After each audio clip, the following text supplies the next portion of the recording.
Good morning, good afternoon, everybody. Thanks so much for joining this next episode of In a Nick of Time. And we're going to get started in about 10 minutes. Stay tuned with Lisa. We're going to be talking about AI strategy and how to bring AI into organizations and find the balance between ethics and getting things done. Obviously, I've seen the other side of this in the DoD, where many of the people selected to run the AI office used to be anti military and effectively push us to focus on ethics and not get anything done in terms of meaningful AI capabilities for the warfighter. So it's going to be an interesting discussion. Stay tuned for another 10 minutes. And if you have questions, feel free to start asking the questions. Start with a Q in the comment section below so we know it's a question.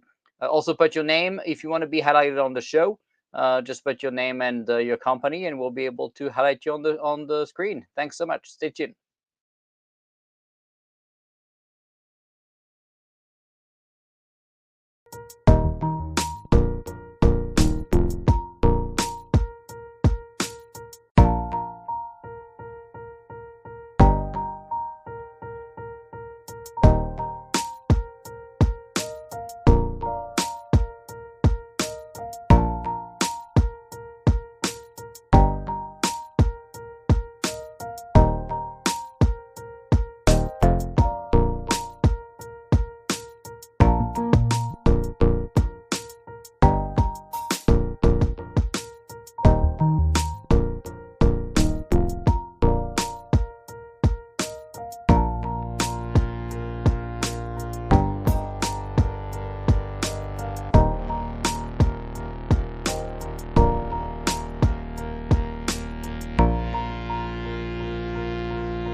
Good morning, good afternoon, everybody. Thanks so much for joining this next episode of In a Nick of Time. We're going to get started in about 5 minutes with Lisa joining us to talk about AI strategy. It's going to be a very interesting discussion on how to balance ethics and actually getting things done and make some revenue or bring some tangible outcomes for us in the US government. So stay tuned for another 5 minutes. If you have questions, feel free to ask in the comment section below. Start with a Q. If you want to share you're here with us, do that. Just go into the comment section below. We have people from all over the world. Really, today, Stephen is here from Thailand. So stay tuned. We're gonna get started in about 5 minutes.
Good morning, good afternoon, everybody. Thanks so much for joining this next episode of In a Nick of Time. We're very lucky today. We have a pretty amazing guest. Lisa Palmer is joining us to talk about AI strategy. So that's going to be a very interesting discussion, particularly when you see all the engagements and excitement around GPT and our new company as Sage.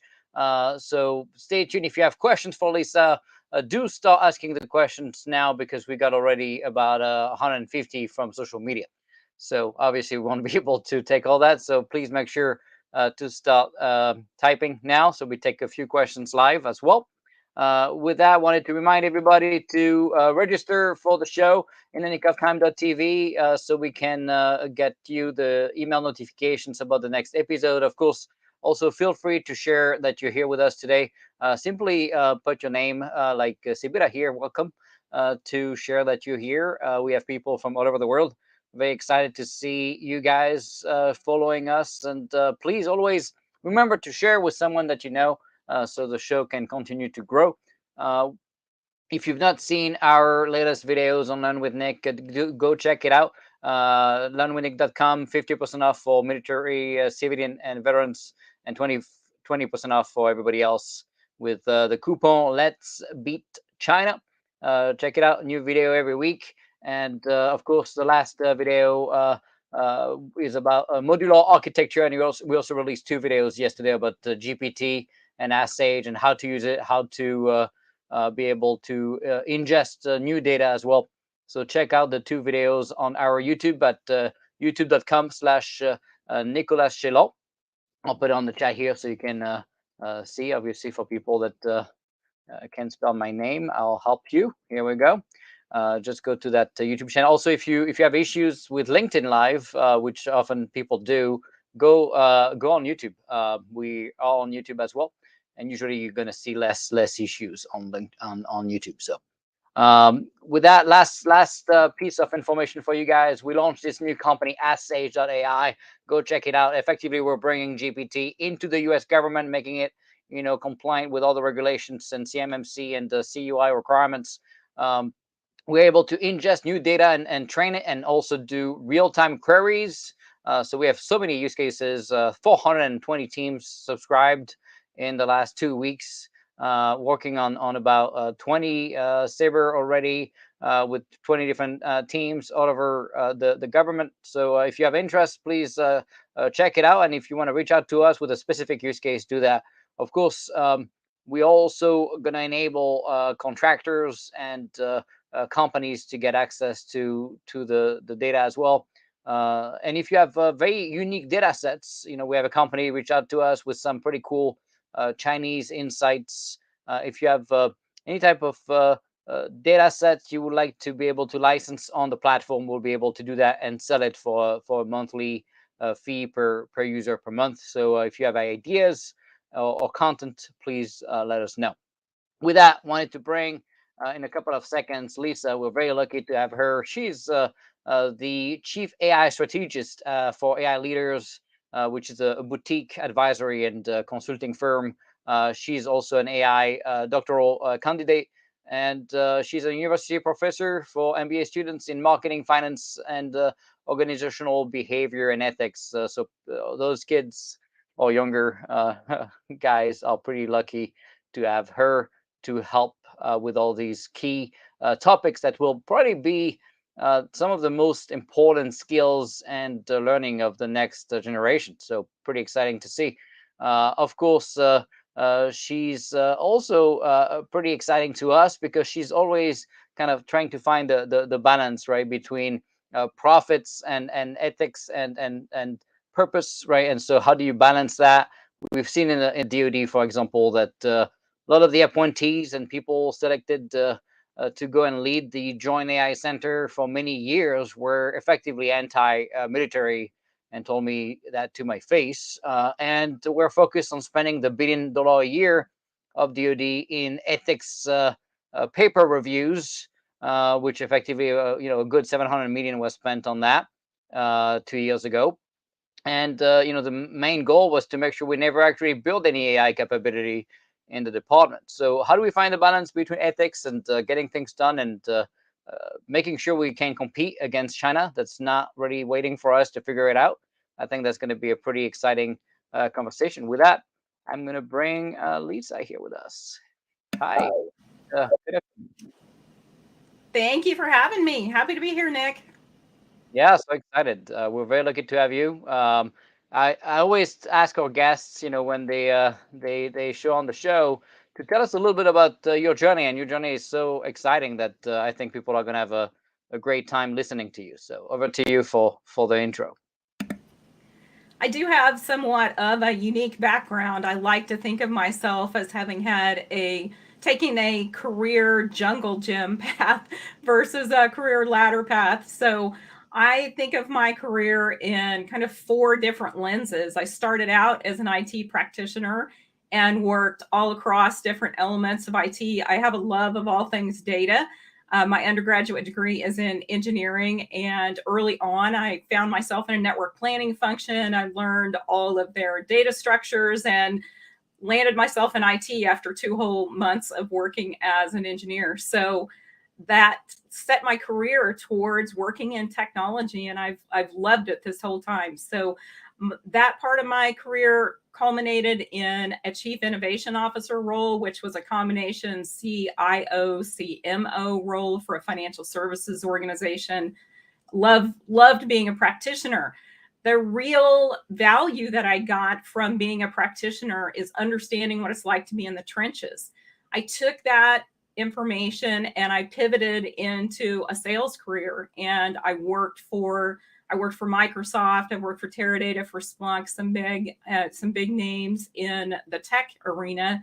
And my focus there from a sales perspective was really being the voice of those practitioners and helping to bring the practicality of what they needed into what we were bringing forward for them from a vendor provision perspective. So I deeply enjoyed my time from a sales perspective.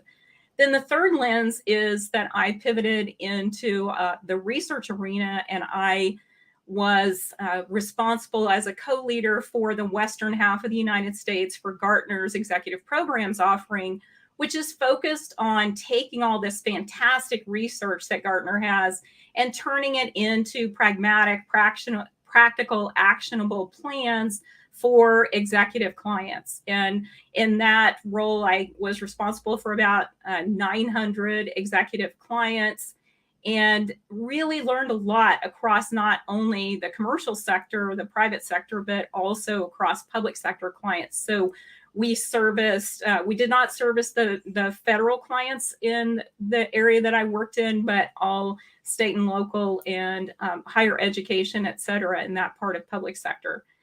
And now I found myself very excited a few years ago about what was happening with artificial intelligence. And I decided, as a lifelong learner, I wanted to pursue my childhood goal of getting a doctorate. And so I started pursuing an AI focus in my doctoral studies. I guess it's been about 3.5 years ago. And I am in the final, I call it being on the 5 yard line. At this point, I am in the last process of finalizing edits on my dissertation before defense that will happen later this month. Exciting, congratulations. We're very excited for you. I mean, what you've been able to demonstrate is the ability of people like you to completely reinvent themselves, right? 4 times effectively with complete different careers. Most people have one of those, you have four, and who knows what's next after that. Although know that you spent so much time and money, I assume, in the PhD, you're gonna have to use it wisely to be able to recoup some of that money, I bet. But it's also exciting to see. So I You know guess what's great about it, Nick, is that it gives me perspective that is really unique to me because I have had direct experience in these different roles, and it makes me empathetic in a truly personal way with individuals that are working in all of these different arenas. And it makes me understand at a very personal level how important it is that we push towards public private partnerships. no doubt, yeah, that's an essential piece of what we pushed in the federal space. So It's going to be part of the discussion of today. But before we even get there, I think it's it's important that you set the stage a little bit for the audience, right? Not everybody is getting a PhD in AI, so when I look at what you're talking about on social media, and for people, of course, that don't know, you're very active on LinkedIn, so people can go and check you out. But you're talking about. Often including AI into an organizational strategy. That sounds fancy and interesting, but what does it mean? So, practically speaking, we need to be thinking about artificial intelligence as a core part of strategies for all of us moving forward. And what I mean by that is that there tend to be two camps. And one is that we're going to treat AI like it's an IT project, and we're going to have a very um, project oriented expectation for it to move in the same manner that a historical IT project has moved. And that is just not the case for artificial intelligence. So we'll dig in a little bit more into that. And then the second camp is typically that AI is really not real yet. We shouldn't be pursuing it. It's not something that we need to be thinking about yet. So those are kind of the two camps that I keep finding organizations in. So I'll reflect back to the first in that if you approach an IT project with the same standard expectations that have been inherent in IT projects, largely organizations are discouraged when they do so. And I really want to encourage us to instead think about artificial intelligence in two veins. Think about it as a tool, and that you're going to use artificial intelligence as a tool to help you to do things better in your current environment. So instead of thinking about boiling the ocean with artificial intelligence, let's think about ways that we can practically, pragmatically improve things like our constituent experience, improve things like our efficiencies, improve things like the speed with which we're responding and dealing with different issues that pop up. So, really think about AI in a different way than has maybe historically been thought of. Think of it more like research and development, and that one of the key outcomes that you could receive from embedding artificial intelligence in your strategy is that you'd be able to learn. You'd be able to learn what's possible, and think of that outcome, learning through an AI project, as an actual success metric for your project. So that's one thing. And then the second is in this camp of people that think that AI is not ready yet, it's not real time. My gosh, Nick, I think we can look at what has happened with ChatGPT and see that that's just not the case. It's real, and now it's in many, many households around the globe. 100 million apparently in 2 months, which is probably the largest growth ever for any product. I think they even beat the Kinect work we've done at Microsoft. So, um, when you take a step back and you look at the two camps, right? It's always interesting, right? Because people go towards what they know, and then there's the people always fighting innovation, right? Sometimes it's fear of change, sometimes it's dismissing the obvious. Obviously, that camp is going to get smaller and smaller now that you see all these actual tangible outcomes in AI, particularly when it's widely accessible. I think the issue is people didn't really realize how important AI has been for many years. You look at companies like Google and others, right? The entire stack is able to scale and deliver the value it does because of some of these AI capabilities. Not all of them have to be life altering. Like you said, it could be simple human augmentation. When I started using GPT before creating Ask Sage, I was using it to automate the scripts of my videos, and I realized, wait a minute, it can really probably do a good 80-85% of what I do, which is a scary feeling, right? So people's default reaction is always to push back, right? And kind of wrap themselves into the comfy thought that this not going to happen until it does. And I think GPT was kind of the Pearl Harbor moment for people that hey, maybe you're running out of time. I think it's been incredibly powerful to democratize the access to AI for those that work in the field of AI. Of course, we know the power that it has and this disruption capability that it has.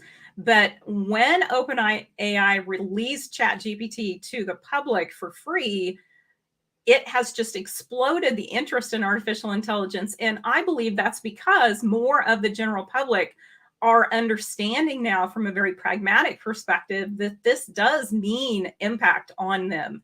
And what does it mean for them? And many people, like what you just described, Nick, are trying it out in their daily pursuits and finding that there are many ways that it can augment what they are doing.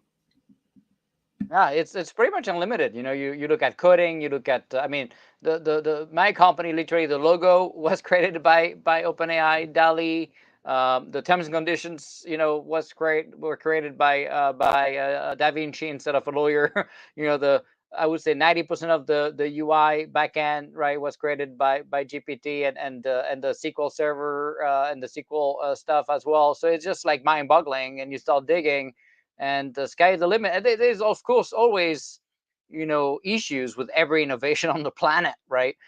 And people seems to be focused for some reason. I don't know why, but you see a lot of noise and a lot of journalists and media, right, focus on the downside of it, very little on the benefits. I'm always struggling as to why we're so negative all the time, instead of, I would argue probably 95% is good, 5% can be bad, and like anything in life.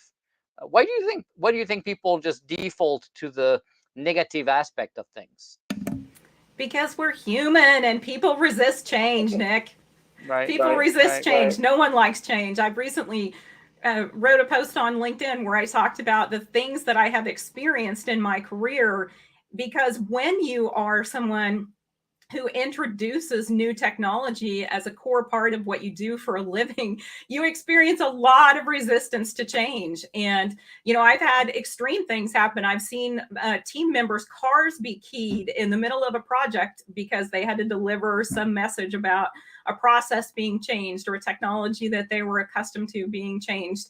I myself had to actually fire someone because they literally shoved a member of my team against the wall as a result of, yeah, I had to be walked to my car by security for a month as a result of that. So, and the only reason I share those stories is because the resistance, the fear that people feel about change is very real. And so Yeah. I think we see that popping up a lot around artificial intelligence because this is a major disruption. It is an inflection point for us as a society, and even globally, as a global society, it is. So I think that it's very human to resist the change, but I want to encourage people to embrace the possibilities because I think that these are, this is the technology that could help us to cure cancer. This is the technology that could help us to wrangle climate change issues. I mean, this is what gets me excited about the work that we're doing and what we're seeing with this explosion of interest in AI, because the possibilities to solve some of the world's biggest and lingering problems, I think it can be unlocked with artificial intelligence. Oh yeah, we've seen already, AI be able to come to conclusion that we can't comprehend, and we also, when we put AI and we did exercises with jet fighters, and put AI on a jet, every single time the AI was able to beat the human best Air Force pilots. So pushing back can make sense for a minute or two, but soon enough you realize better embrace it and jump on it. We had a great team guest last week talking about cyber. It's kind of the same thing in cyber. You have to reinvent yourself. The pace of IT is so insane. Um, people need to learn how to learn, right, and be able to be embracing the fact that if they don't, they're going to become obsolete. You don't want to be the next Kodak of AI, right? So whatever that looks like. So I guess when you look at what you've been able to preach, and talk to companies about when it comes to incorporating AI right into their businesses, obviously, there's low-hanging fruits you mentioned, right? There's baby steps. There's more like game-changing concepts too, right? Um, Sky is pretty much the limit. There's literally something that are coming out where you could not do it without AI, right? If you look at Dali and my logo for my company, I mean, the fact that I could just tell the the AI capability to create my logo, and I mean, it took me 2 hours, but I got a logo, that I really liked. It wasn't easy, pretty painful, but still, um, you know, when you look at the kind of what needs to be done, right, to incorporate kind of that disruption, into products and services, where do you what do you start? What's the first step other than calling Lisa? Well, the first thing is focus on the outcomes you want to create. I've seen this played out in my research as well. So in my research, I studied 46 real world examples of enterprises who have successfully deployed AI. And the the key factor over and over again was that they focused on the value that they wanted to create, and that outcome, staying focused on that outcome from the beginning, making sure you assemble champions that are bought into that outcome, that want to help you to reach that destination, that you get the kind of buy-in that you need from your executive leadership team, that you build a communication plan that helps your organization to understand what's happening and to reduce that natural resistance, that fear that overtakes us. Help them to envision what their role will look like when you successfully complete whatever your focused outcome is.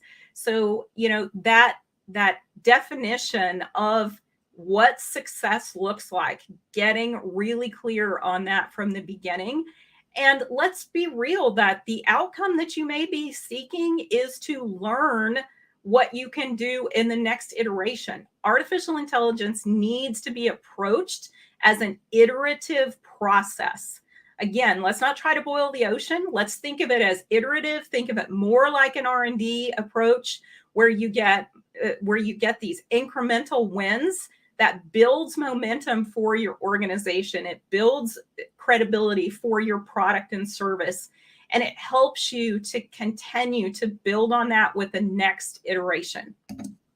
Yeah, and it's interesting, right? Because there's kind of this low-hanging fruit, right? That's pretty accessible to pretty much any business. Then there's kind of the more game-changing concept that some companies actually build their own fine-tuning, models and going to the next level of AI. Many in the Department of Defense think that AI is just this magical concept that's just going to magically take things and make everything better overnight, with no investment, no understanding of cloud and software and data. I go back to data because, data is kind of the oxygen, right, of AI. Uh, in the US, I feel like, at least, you tell me what you feel, but I feel like we're not investing or even grasping the importance of data. Maybe if half of Congress could at least figure out how to turn on their cell phone, that would be a good baby step. But we have the rest of Europe and other nations, right? That we look at China with the Shanghai Data Exchange in 2016.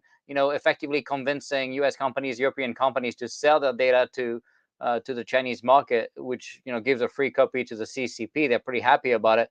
Of course, CCP understood the value of data. They understand the value of AI. They're stealing IP. They're stealing data. They're exfiltrating. They're of course mandating other companies to give them pretty much everything they can. So we're competing against that. You have GDPR in Europe. Looking at privacy and data in a different kind of angle. Not sure if the value, other than charging few fines, has been there yet, but in the meantime, there's really not much discussion. I was the first one to bring TikTok, and now Congress is waking up a little bit, banning it just on federal devices and state devices, which is not enough. But when you look at data, right, how do you feel like we are in terms of like maturity level in most organizations you talk to? Do you feel like the first baby step is just to like invest in really data fabric and data centricity and just the basics of labeling and doing all the cleaning of your data?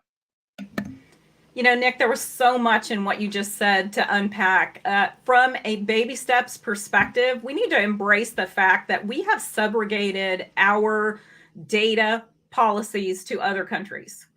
We have, with allowing places like Europe to establish the GDPR before we had something similar in place, what has happened is that American companies have built their approach to data based on standards that are being set elsewhere around the world. Yes, yes. That's what's happened. And the exact same thing is happening with regard to artificial intelligence with Europe pursuing their AI Act. It's very likely that that exact same scenario is about to play out with regard to AI. So what it kills our innovative marketplace. So these organizations have no choice but to build according to whatever standards have been established. And if those standards are established in another country where they operate, that gives them some basis to be able to innovate against. And so I think we have to understand that that's the situation we've created. We have with regard to data, we have different states that are pursuing their own directives, their own laws and regulations around what's happening with data. So imagine that you are a company that is a startup, or you're a company that is trying to grow your presence from an artificial intelligence perspective that absolutely is powered by data, and you don't know what is going to be legal for you to do. Imagine how difficult it is to be innovative in that environment imagine how difficult it is to get investors to invest in your products when they are concerned that the regulatory landscape could change overnight and their multi-millions or billion-dollar investment could be flushed as a result of something that is put in place that they aren't anticipating or planning for right now. So I think we need to be really aware that that is what's happening with regard to the competitive environment that we want to be able to create and nurture. And it all comes back to your point around what we can do with data. We need to make that very clear, not only to the individuals, to our constituents across the country that need us to help to protect them, but we also need to do that in order to enable competitiveness for our companies. No doubt. And other than term limits, I guess in Congress, which will probably solve 90% of the problem. What else do you think we could do to, as is it a federal? I guess back to your point, you want to have each state, just like owning a gun is so painful in the U.S. Because you don't really know, where you can go and not go. You have to have these reciprocity apps and stuff. It's kind of going to be the same thing with AI and data. You don't want that, right? That's like a nightmare of a I mean, people are happy, lawyers and accountants, right? They're very excited about, these kind of challenges because they charge a fortune in consulting, right? to help companies figure out the legal landscape. But it's not good for innovation. Of course, China wouldn't care. The Chinese companies would not even read the law. They would just not even think twice. So what would be a good? Are we talking more like basic data governance? Do we even have that today? In my opinion, we don't have clarity around data governance at all from a national perspective right now.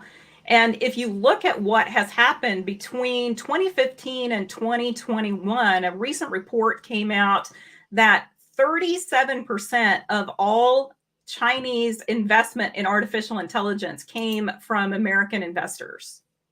Yeah. So That's a big number. That's a big number. That's a big number. We need to think about whether or not that should be something that we allow to continue from a national perspective, from a national security perspective. We need to think about things like creating a national standard for data and how data is going to be governed and protected. I know that we have everything is indicating from this point that there is an intention to use regulatory bodies individually to regulate what's happening with artificial intelligence moving forward. We've seen with the blueprint for the AI Bill of Rights, for example, that all the heads of the various regulatory agencies were there to help to kick that off and are clearly invested in it. So what we are doing is we are creating a highly complex, highly matrixed situation under which we are governing what's happening with artificial intelligence.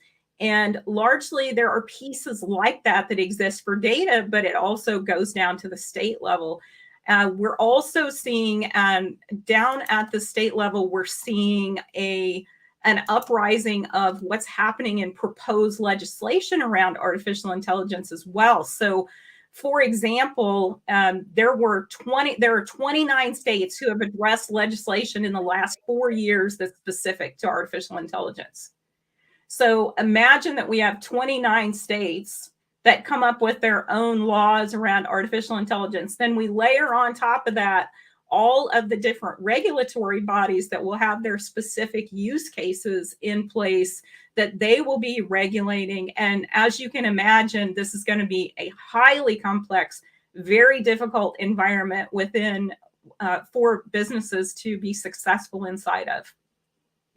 And that's what happened. That's what you see when the federal government is not leading fast enough, right? The state are tired of waiting, and they have to do something about it, which I understand, but it's not the answer, right? So hopefully, the federal government is going to wake up, and something needs to be regulated at the federal level, and some stuff needs to be done at the on the per state level. But this is the kind of stuff that needs to be done, at the nation level.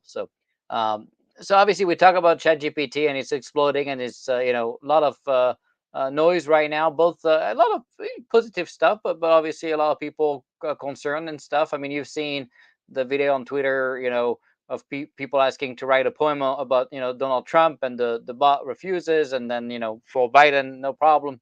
It writes the poem, right? So clearly there's bias somewhere, whether it was done on purpose or by the team, or it was just because of the data that was biased, which is also very likely. Clearly there's a lot of that, right? They've shown the same with Nancy Pelosi, writing the poem works, but not another congressman, a Republican. So clearly there's bias. What are the opportunities first, and then let's dig into some of the risks when it comes to LLMs and generative AI. So yesterday was a big day with regard to the large language models. So Google made an announcement that they have a competitor for ChatGPT that they are working to embed in the Google search engine. They made that announcement yesterday that it's being tested with a small group and is planned to be released in the next few weeks.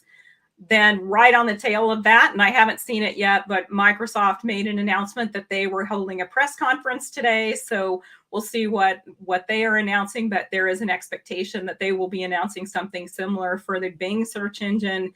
And then, of course, Baidu, from a Chinese perspective, also is releasing a something similar to ChatGPT as well. So this whole That large one is language concerning to me. Very, very scary. Very, very scary. So it is very scary, and I think that it's important for us to realize the potential impacts of what's going to happen with all of these large language models that are currently operating off of the three framework, ChatGPT 3. The next framework level is anticipated to be released sometime this year, and it is exponentially larger in its capabilities even than what we're already seeing with the powerful ChatGPT example.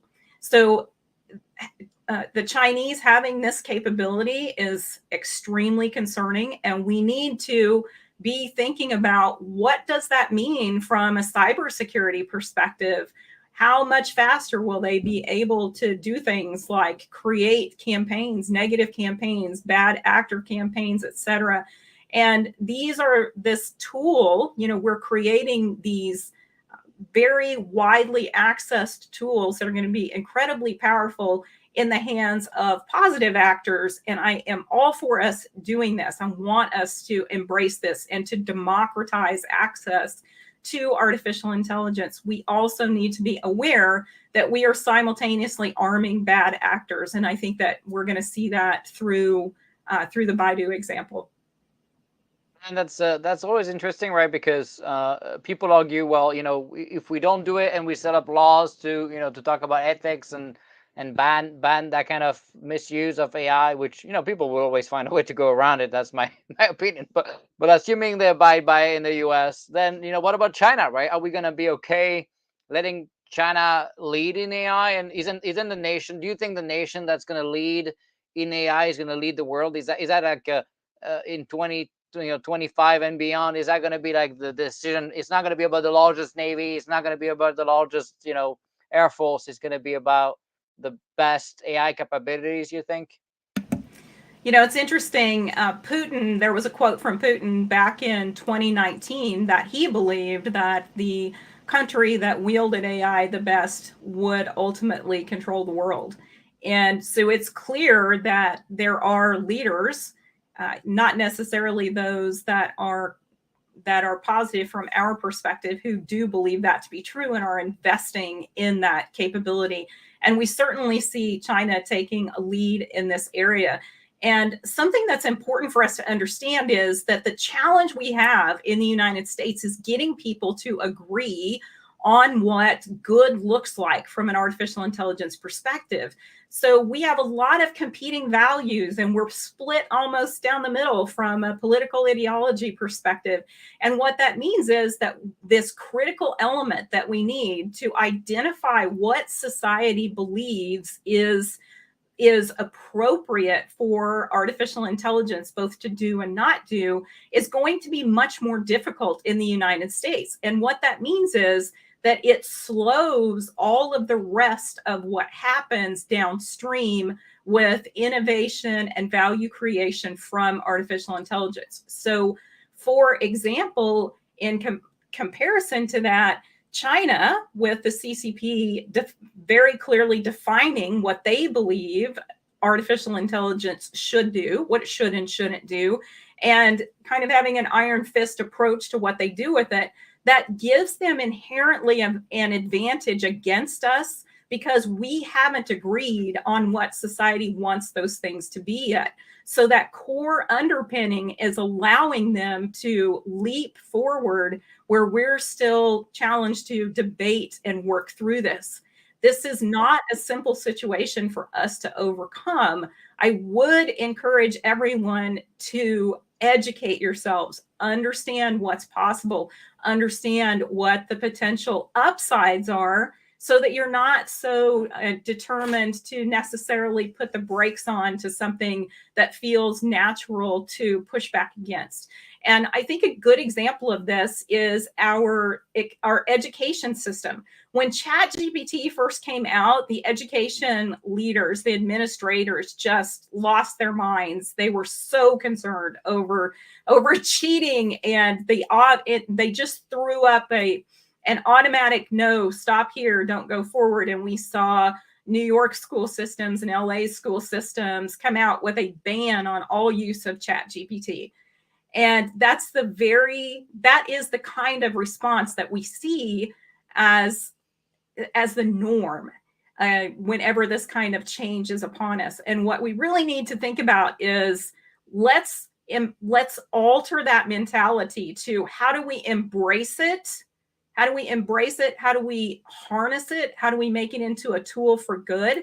And I'm so proud of many in the education system who have done that, who have instead pivoted towards how can we use it as a tool, because the reality is the individuals that are being educated in our systems today are already seeing job influence changes as a result of ChatGPT. We cannot afford to tell them, no, you can't use it or benefit from it, because this is preparing the workforce that we need. So I'm proud of the education industry, and for many of them being willing to rethink what's happening with ChatGPT. And it is a paradigm shift. I recognize that it's a paradigm shift, but it's one that we all need to embrace. Yeah, they don't really have a choice, and they, that's often when you have the has-been leader right? That's so afraid of change. They're gonna try to ban everything. And it's almost like if you had the encyclopedia back in the day trying to ban Google. Well, guess what? Google is still gonna be there, and people are gonna use it, and they're gonna try to find a way to use it anyways. And there are plenty of ways to use it in a positive fashion. It's just like banning the calculator. People in math would say, well, I want to learn how to do additions and stuff, but the fact is people still use calculator, and it kind of expanded the scope and expanded what people can do. And and it's just part of life. People just can't keep fighting about evolution, so it's just what it Nick, is. So I love the calculator analogy. The reason I like it is because that was an evolution over time where our education system learned when it was appropriate to introduce calculators in the continuum of education, and how over the period of time they learned how much more to allow it and enable it inside of each level of education. And so I think that that gives a really good framework for people to think through. No, it's not appropriate to turn ChatGPT loose to a very young elementary school student, but it is absolutely appropriate to do that for somebody in college that needs to learn how to critically think and to build outcomes in partnership with the technology that is our future. So that's a great analogy. and education is not the only one, right? Science also freaked out. Although I never understood that, because obviously you could use GPT just to write a bunch of studies and stuff. But the fact is, all these PhDs have assistants, right? And they already give them a lot of work to do. How is that a different use, right? It's kind of weird to me how suddenly, I mean, I guess you could completely. I mean, I could probably write a study now, despite knowing nothing about the subject. I get it. It's not ideal, right? And you should probably not allow like 100% use of an article, just by the bar. I get that. But the fact is, augmenting humans has been what technology does, right? So isn't that like common sense to use it to do more and faster and better, and produce more volume of work? It is. I would say that the caution with ChatGPT today is that it full blown makes things up. It is a really creative tool and was designed to be a creative tool. And so, what that means is that you certainly cannot take, you can't take what ChatGPT creates and believe that it is 100% accurate. There is a lot of very creative falsehood that is Yeah, generated I've seen by a few. ChatGPT. Right. It's called hallucinations, right? And God knows that it's it's gonna make up stuff if it doesn't know, and it's gonna look perfectly real, including some coding sometimes, or some just text, right? It's pretty interesting to see how also it's gonna fight to defend the idea. Even when you tell it it's wrong, it's gonna push back and tell you, no, you're wrong. It's gonna make up links, it's gonna make up stuff to justify and explain it. It's interesting. So I mean, it's a very nascent industry, obviously, and there's going to be a lot of tweaking, and there's people trying to create different versions of LLMs, trying to bring what they call a constitutional AI, where the AI learns to be less divisive or less biased, which even the way they do it to me sounds biased already. But it's just interesting how. But if you go back to ethics, right? You look at DoD, right? The first 3 years of the former, not the current, but the former guys were already kind of anti, military AI use cases, and they got appointed pretty much to make sure that nothing would happen in AI. And like you said, they would spend, 3 years talking about ethics instead of doing any kind of even basic, AI capabilities that uh, anyone could really do without any impact to to ethics, really. And yet they didn't do that.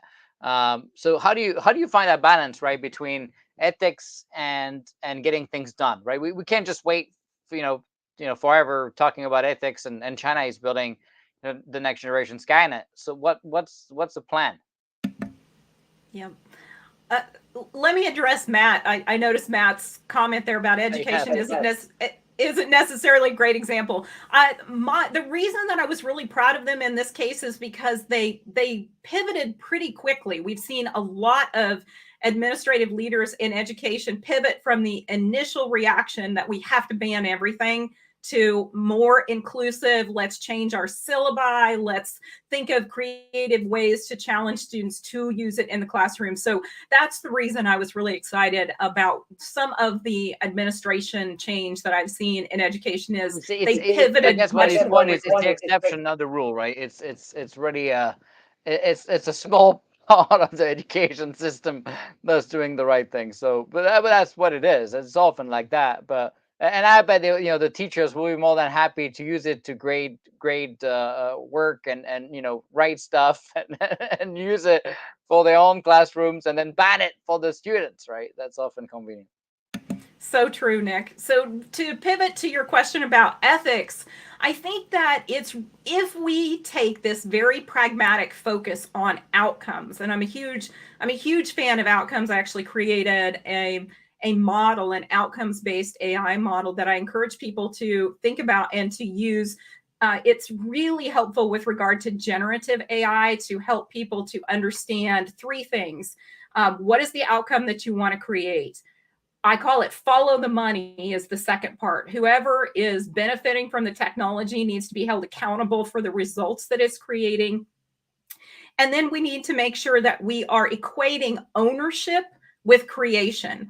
So let me give you an example of what that looks like, kind of from left to right in my model. If you start out and your desire is to be able to enable the general public, I'm going to use generative AI as an example. Your desire is to enable the general public to be able to create their own art. So that is the outcome that you focus on, is this generation of art. Then the ownership component of it, that pardon me, the money part of it, is the organization that creates that artificial intelligence needs to be held accountable for things like if they do impede an artist's ability to monetize their own intellectual property, then that organization needs to be financially accountable for that. We need to place the accountability at the location of the organization who is financially benefiting from the Good creation of book, yeah. that technology. And then with regard to who owns it, which is also an outstanding question in our society right now, I would argue that the ownership it belongs to the individual who entered the prompt to create the artwork. So obviously, the artist owns their intellectual property, and the outcome of what is created is owned by the individual who entered the prompt that created that art on the fly. And the actual technology that's created is owned by the organization that created and released it. So understanding and following that ownership, accountability, continuum around outcomes, I think will really help us to lower the number of situations where ethics really becomes an issue. If we gain clarity around the outcome, the money, who is benefiting from it and who should be compensated from the benefits of it, and then who owns it. If we address those three pieces, I feel like that will just leap us forward in creating this balance between the financial benefits and the ethical needs. Yeah, no doubt, no doubt. That's a great example there. And holding people accountable, through the checkbook is always the most effective way to make people pay attention, right? It's just like in cyber. I never understood why we don't have any kind of law and any kind of accountability when it comes to board members of large companies, getting breached again and again and getting away with it, and no one is held accountable, and the fines are a running error of their cost of doing business, so nobody cares. It's just interesting how people are getting used to effectively getting their personal information leaked, and it's becoming kind of the norm, and really you offered another account on monitoring your credit score. Like you don't have enough already, and it's just like this never ending nonsense, and there's no and and the money piece is negligible, right? So I think that's how you end up fixing that problem too, right? Um, so I guess, back to kind of the impact, right, of this patchwork of national and international laws and regulations. Obviously you mentioned kind of the impact on business, right? What I'm very afraid, right, is when people start talking about making some type of international law where we would be prohibited from using AI in a specific fashion, probably when it comes to war fighting use cases. um, and I'm not saying using AI to shoot something, but I'm even basic war fighting things, just like detecting objects, with satellite imagery, or simple things. And so I'm afraid, people would do that with an international law, but where China wouldn't be part of it, or Russia, right? And so now everybody else, those guys can just do whatever they want or lie, which China does, is sign treaties and do it anyways, right? So how do we? What's your take on that kind of international law ethics? Because we're gonna do it with the good guys. We're gonna abide. Usually we do, not always, but we try to abide by the treaties. So, what do you think is the right answer, and how do we find the balance between complete lawlessness and nonsense and overregulation? So I think that we can, let's take the AI Act that is under consideration in Europe right now as an example. That system, what they are professing there is that it is a risk-based system. So if whatever product or service that you're trying to release from an artificial intelligence capability perspective, if it is a low risk system that it has very little oversight or regulation versus something that's high risk, they would think of facial recognition and live real time facial recognition. They would see those systems as high risk to human well being. And so there's a continuum in what they're recommending. What they're finding as they are debating this is that there are a tremendous amount of systems that they're referring to as general use that wouldn't fall under this risk management system at all. So from a big picture perspective, I can see where there's value in putting in a system like this at national and international levels that has something to do with managing risk and dealing with it appropriately from a risk profile perspective.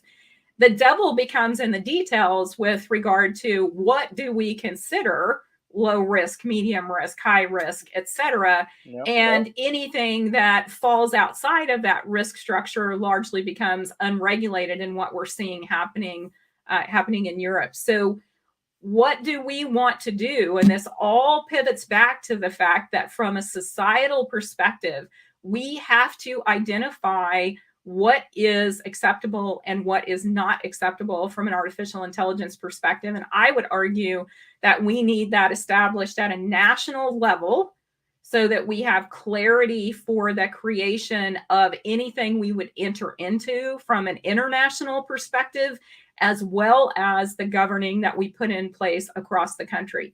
If we do that, that will allow us that same foundational element that the Chinese already are benefiting from, that would enable us to more quickly innovate and to drive the investment community to feel comfortable in backing some of these startups that are going to need our support.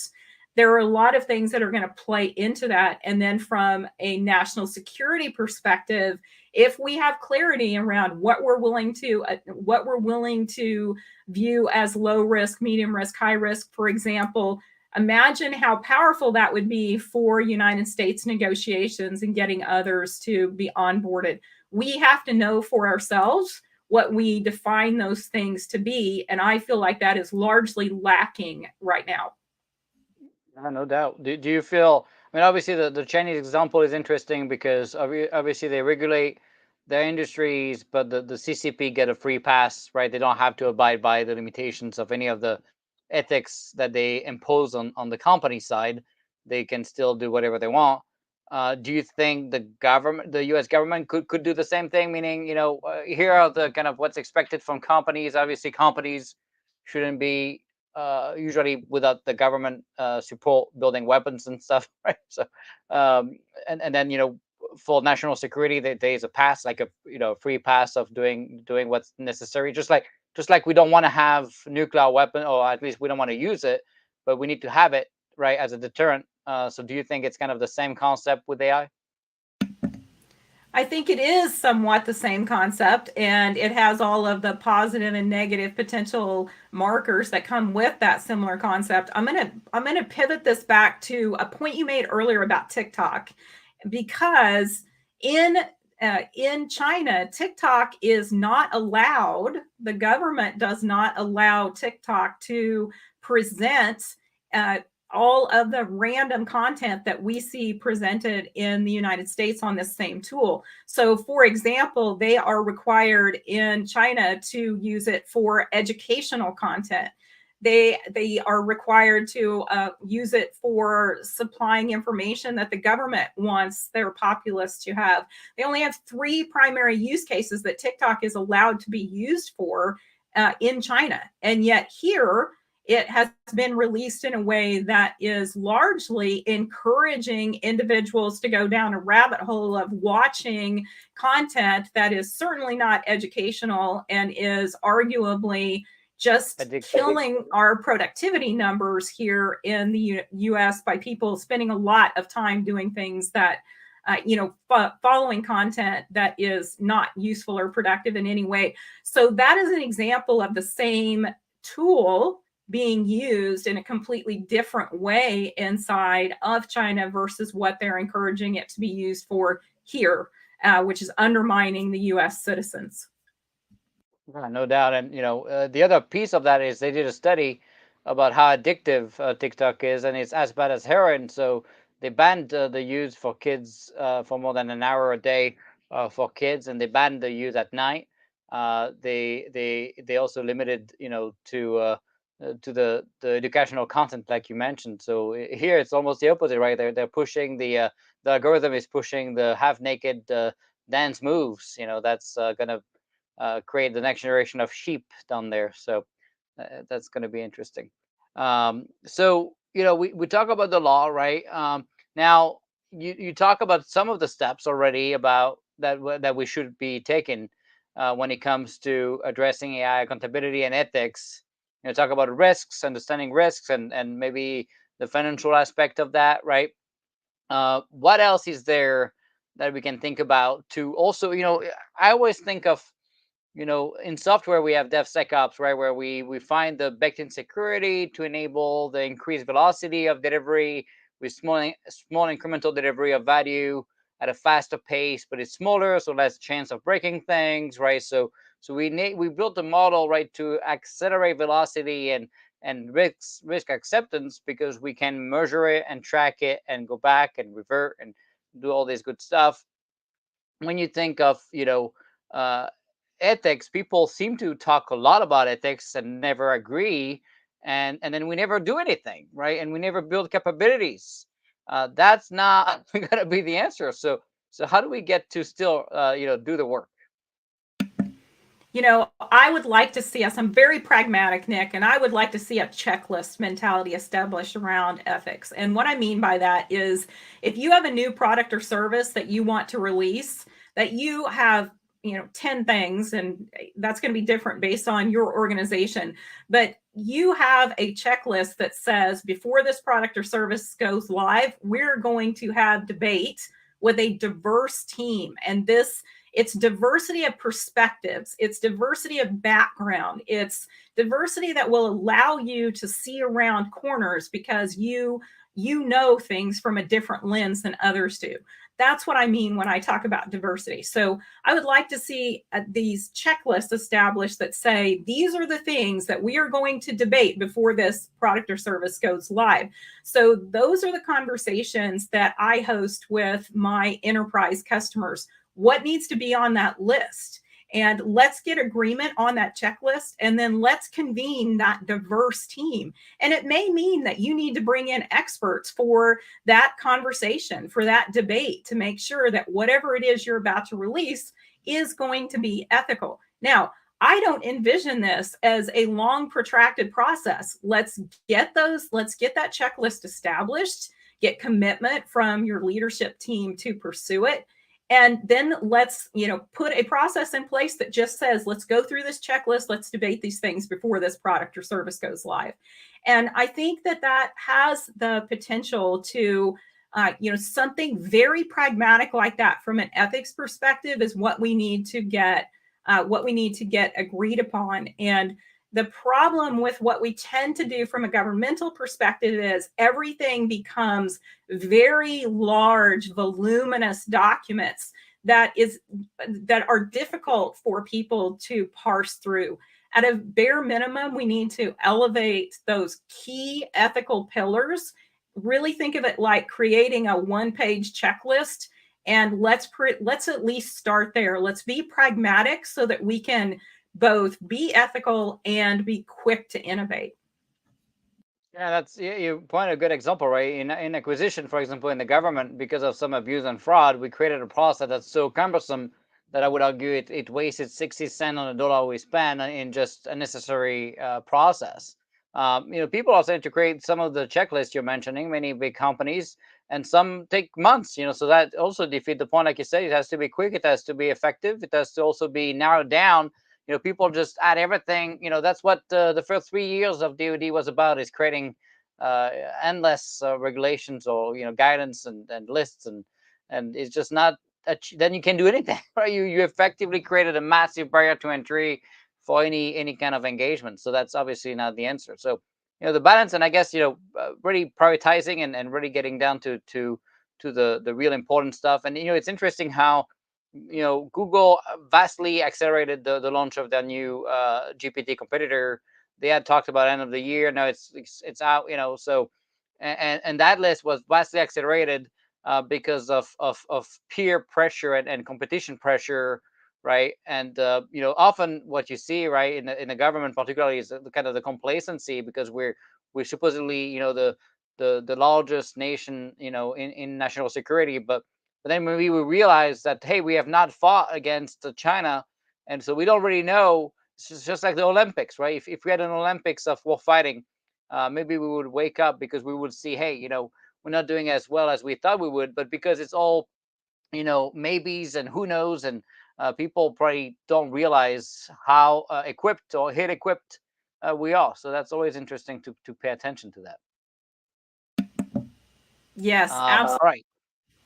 So wanted to bring you to the next topic, right, which is also so important, which is when you take a step back and you look at all these events, man, and it's probably just the beginning of the tip of the iceberg. Probably if you're looking 100 years from now, our brain will implode just trying to see what AI is going to be able to achieve in 100 year, uh, unless we destroy the planet before that. Who knows? But so hopefully not.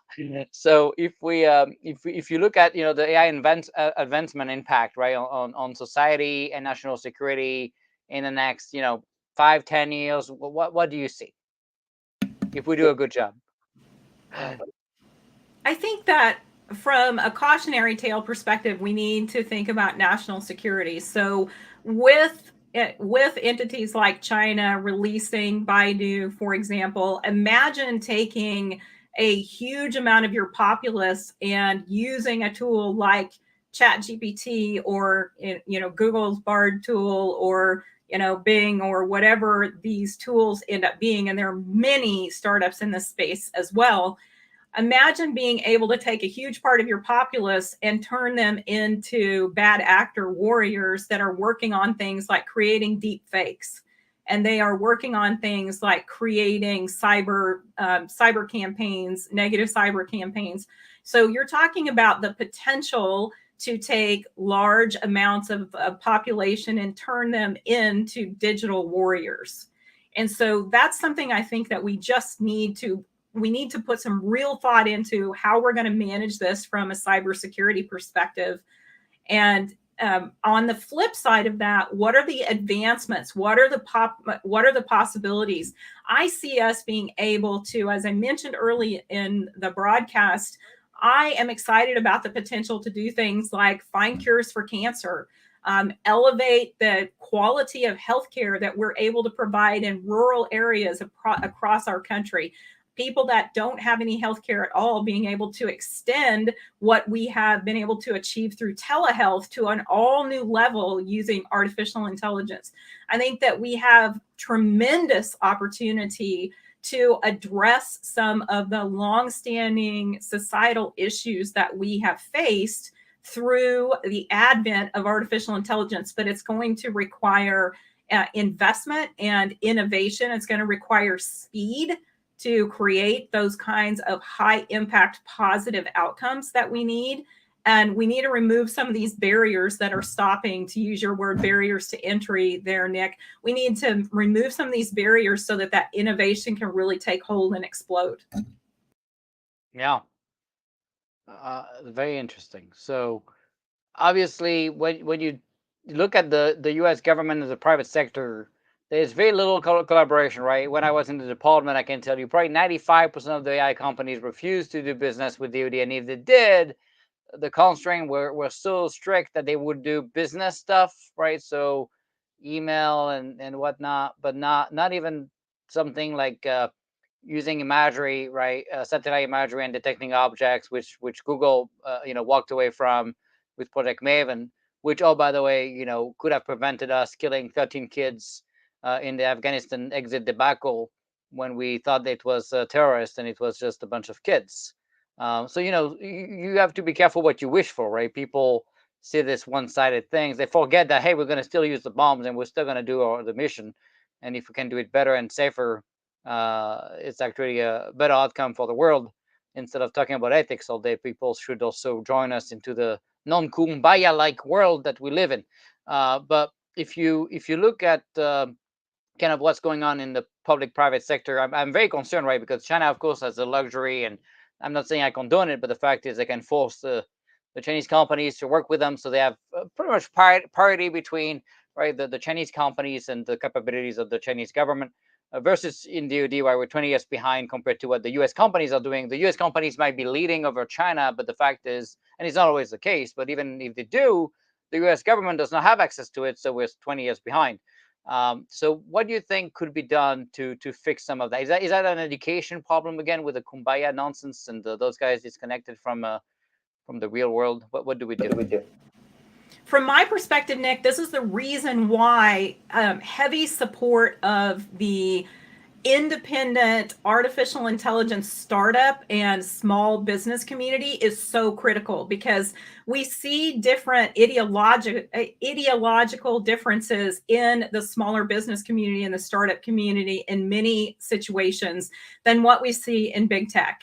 And to your point, we've largely had to rely upon big tech to bring these kinds of opportunities into the government. And what I would like to see us do is to unleash the innovation capability of startups and small businesses.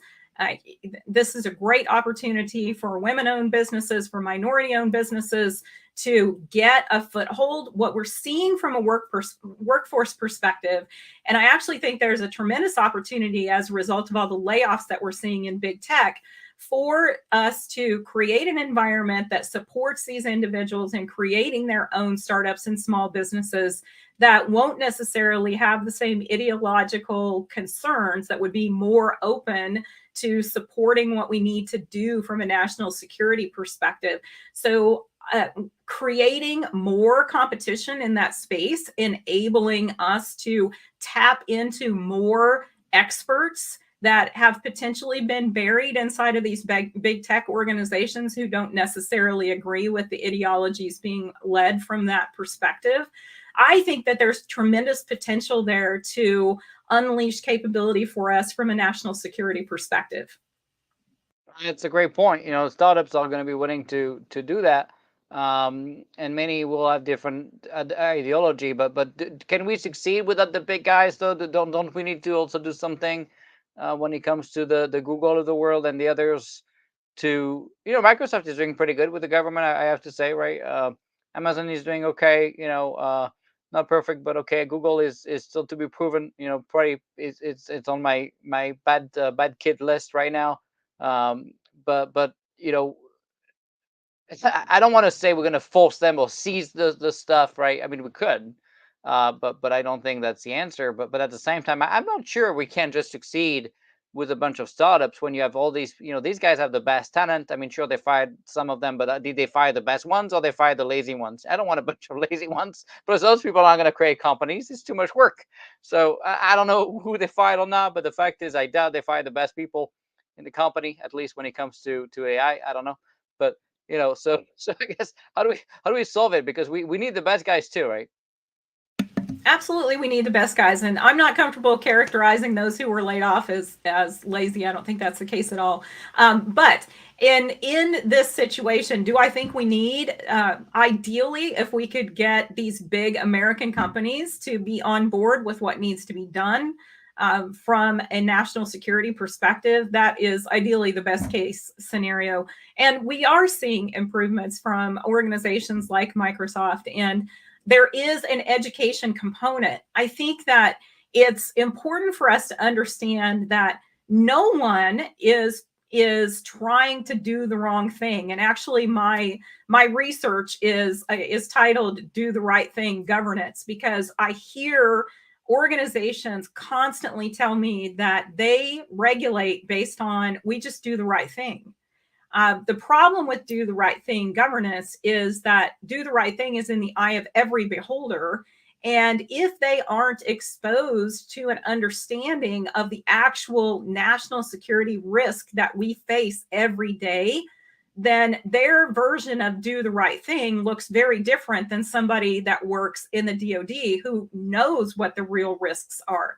So as long as we have these individual organizations that are choosing to identify their own governance around artificial intelligence without any kind of structure or best practices expectation from a national security lens, we're going to continue to have this problem. It's a good point, right? I think you see you see all the momentum around AI, right? You see obviously all the opportunities with all these people now laid off, that will be able to either join a new startup or create their own company, right? So that's gonna open options. If if you look at the engagement with the government, right? I think we overclassify way too much insight, and so people are just not aware, like you said, right, of what's going on. And I always argue that if we could just share a little bit more, and we've started to do it a little bit. You see the FBI director, talk about the volume of Chinese related, breaches and IP theft and stuff, right? So you see, oh wow, with all this stuff is happening. Hopefully, and that's why we need to bring more and more transparency and stop overclassifying everything. It's kind of this, there's two bubble, right? There's a kumbaya bubble in the Silicon Valley that I call, and there's complacency slash incompetence a little bit, DoD bubble. And I think we need to pop them and to merge it, and hopefully we come up with a successful bubble instead.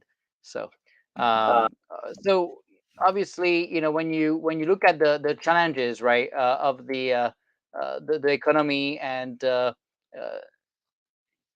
that led to what you see, which could be opportunities, right, with the people losing their jobs. But then if it's compounded, right, with technology, and for me, when I look at GPT, I can't help to think that obviously some jobs are going to disappear. Whether we like it or not, it's going to happen. um, when I look at what I did, I could have hired two, three people that I don't need, because of, or at least I'm not going to hire as many because I don't need it as much, right? Uh, so, clearly it's going to impact jobs. What do you see the challenges with the economy component to this kind of growth of AI? So, what we're seeing right now is not a replacement of complete jobs with regard to AI in most situations. What we're seeing is a replacement of tasks inside of jobs, so the jobs are morphing. people's jobs are morphing, and this is going to speed up dramatically through tools like ChatGPT. So the roles are going to morph. We're also going to see, well, let's put it this way. Historically, the expectation has been that blue collar jobs would be the first ones that were automated, that were replaced through robotics and artificial intelligence. What we have seen actually come to fruition is that it's much more difficult to replace those kinds of physical labor jobs than was anticipated. What we have seen nearly overnight with the introduction of ChatGPT is that a lot of the mental work, the white collar, historically identified white collar work, that work is arguably going to be replaced more quickly than what we have seen happen in the blue collar space. So uh, it is right now, it looks like task replacement and job morphing, job changes. But I think in a fairly short period of time, we are going to see entire roles that are replaced. But that is largely going to be dependent on the ability of the technology to actually perform in a truthful, effective way. So, for example, earlier we were talking about the fact that ChatGPT just randomly creates facts, right? And it's very compelling. You can read it and it sounds like it is coming from a place of knowledge. So imagine that you tried to put something like that in the place of a paralegal, and ChatGPT would potentially build an entire legal argument for an attorney to use in court that was based on fiction. It doesn't actually have any basis in law. So for now, as long as there are three elements that need to be in place for any technology to progress. One, the technology has to be capable, period. And right now, the technology is not capable yet. Society has to be willing. So we have to be at a place where society is willing to embrace it. And the regulatory environment has to be conducive. And so those three elements all need to be in place for us to really see artificial intelligence start to heavily impact what's happening from a workforce perspective and an economic perspective. On the other side of that, right, you also see, sure, the AI makes mistakes and it's wrong, but humans get drunk, they don't show up at work, they make mistakes too, right? So I don't know who is going to make the most mistake, by the way. But you have a point on, study, trust, but verify. But one could argue, instead of having 20 paralegal, like, I only need 5, because now all they got to do is verify and validate what the GPT comes up with, right? So you could see faster disruption of jobs, even if it's not perfect yet. Absolutely true, Nick. So I do think that that's already happening. I think to your point about do you need people on your immediate team? I'm addressing that issue from a company growth perspective myself, and there is no doubt that I am more productive. I'm an active user of ChatGPT right now, and it has enabled me to be more productive. And has that delayed my need to hire additional staff? Yes, that's the reality. That's already happening. And I think we're going to see that that is going to speed up. So it will delay the need for addition of talent in some cases. Here's the part that really concerns me is that for those individuals in the workforce who can value add to what the artificial intelligence creates, so people that have longer term experience, expertise, et cetera, those people in the paralegal example, if we did cut back to 5 instead of 10, and those 5 were just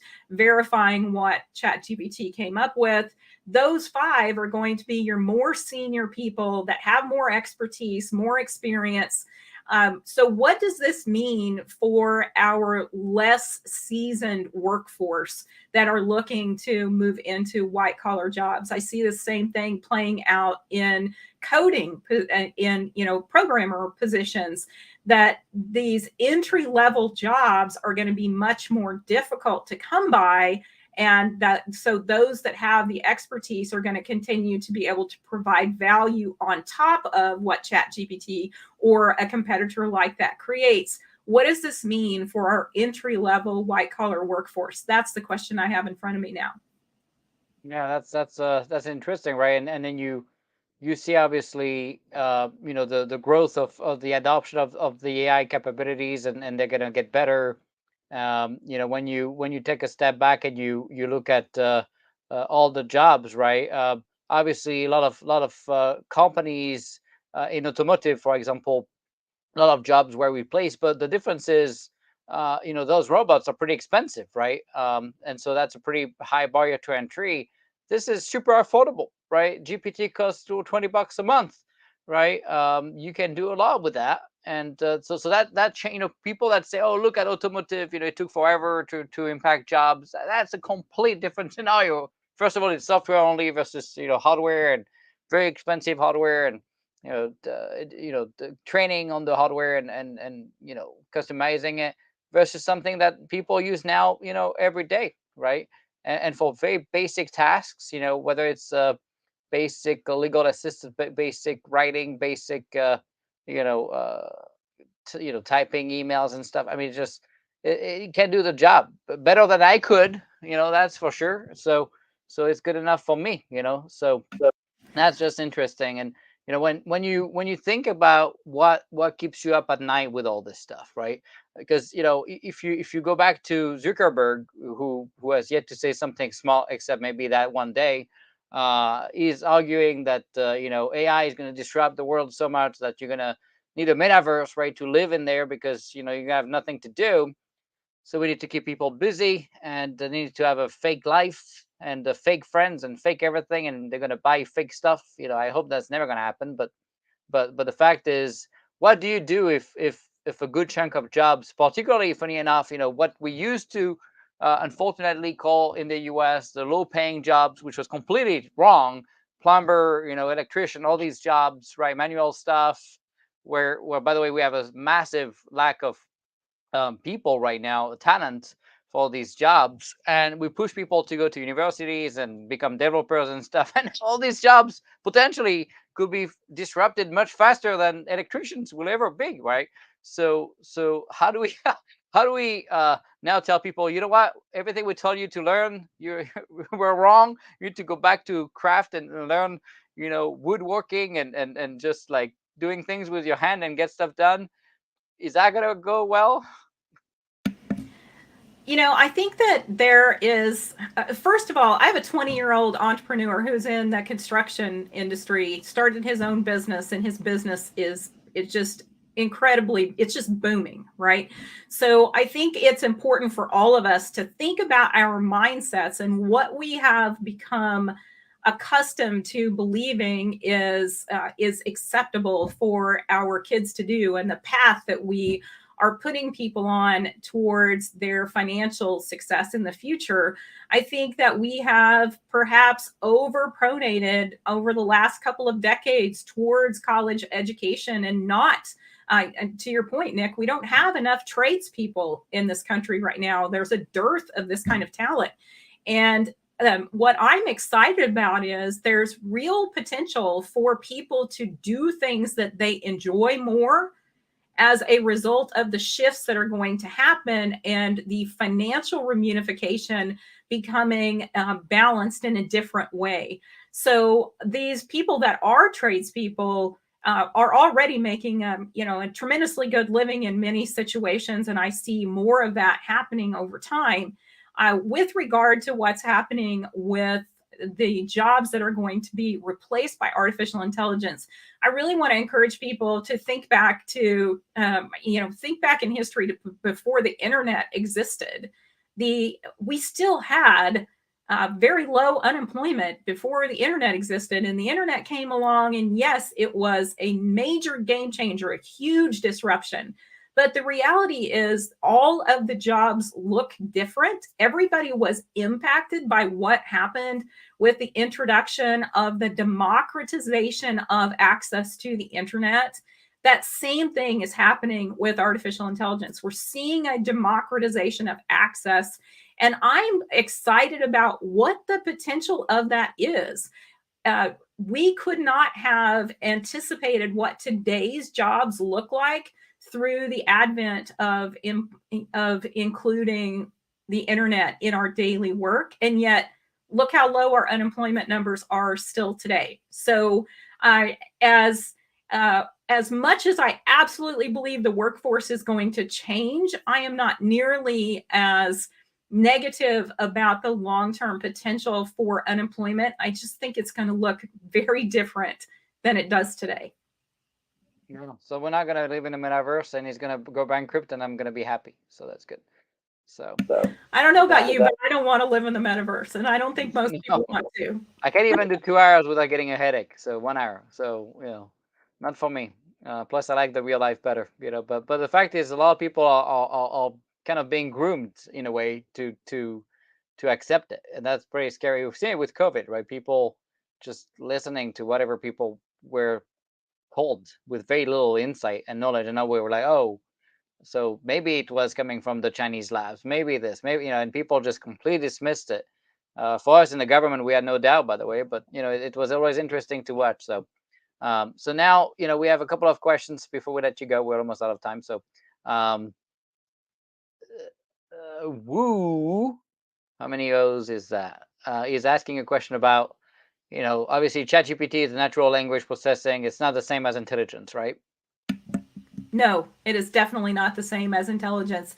It strings together words based on patterns that it has learned. And that's why we see so much falsehood created. It is fantastic at creating strong grammar oriented sentences and putting together topics that sound like it is well informed, that sound like it is intelligence, but it is not. It is a pattern based tool.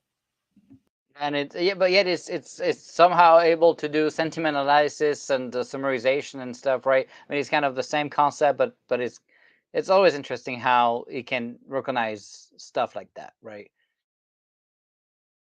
So he was also asking what is the next step of what GPT tools? What's double next, I guess. So I there is a doubling down on making ChatGPT more factual. I mean, obviously, that's something that is currently a barrier to it being used to replace parts of the workforce. I mean, I think that there's going to be continuous investment made there. This advancement with regard to what's happening with Google's Bard and with Microsoft being interested in embedding all of the ChatGPT capability directly into all of their Office products and into Bing. The exciting part about that is that we're talking about this tool from a next generation perspective. Once it's embedded in those tools and it's embedded in search, being able to elevate thematic answers to questions that we may not know the answer to, so that more of us, from a public perspective, imagine the power in you being able to ask a question, create a prompt that will allow it to help to identify patterns that we can't see. That's the power in machine learning, is that it can elevate those patterns. And if we're able to see that through search, this democratizes everyone who has access to search. It democratizes their ability to ask smart questions and to have the technology provide you with those thematic answers that don't necessarily exist in any one specific website, but is a compilation of what the machine learning can learn across all of those different websites, all of the different experts, all the different research that exists. So imagine having the power to ask those kind of questions yourself as you just sit at your desktop on a from a daily perspective. So that level of capability inside of search, I just think is next level. That is going to explode the possibilities. Yeah, no doubt. So last question for you on from Twitter. Someone was asking if you think companies manage to make AI sentient and they're just hiding it. Short answer, no. I do not believe that has happened. I don't believe that we are currently at risk of that happening. All right, good. That's a good news for to end the show. I'm gonna give you the last words, parting words, but before that, I wanted to remind everybody of who is gonna be on the show next Tuesday, 1 p.m. We're gonna get Toby Knopp, the founder and CEO of former Mesosphere, now Day2IQ, the Kubernetes platform company and AI intelligence platform. So it'll be an interesting discussion next week, next Tuesday, 1 p.m. With that, I wanted to thank you, Lisa. We learned so much. I think you gave us more food than many guests combined into one. You're kind of the GPT version of humans. So that was exciting to have you. So wanted to thank you for your time. And we're gonna give you the last words to thank everybody and tell them what where they can reach you out and talk more. Nick, it's been such a pleasure to be here. Thank you so much for having me on your show. I think that accessing the network of individuals that you do is so critical for us at this juncture with artificial intelligence. So, thank you very much for hosting me. Anybody that wants to find me, I am prolific on LinkedIn. It's Palmer Lisa C on LinkedIn. I'm also on Twitter, same Palmer Lisa C, and you can find my personal website where my blog and all my media appearances are at www.drlisa.ai. So thank you very much. I'm happy to connect with any of your listeners, and I appreciate the time, Nick. Well, thanks again, and everybody stay safe. We'll see you next Tuesday, 1 p.m. Eastern. In the meantime, keep up the good work so our kids have a fighting chance at winning against China 20 years from now. Stay safe, everybody.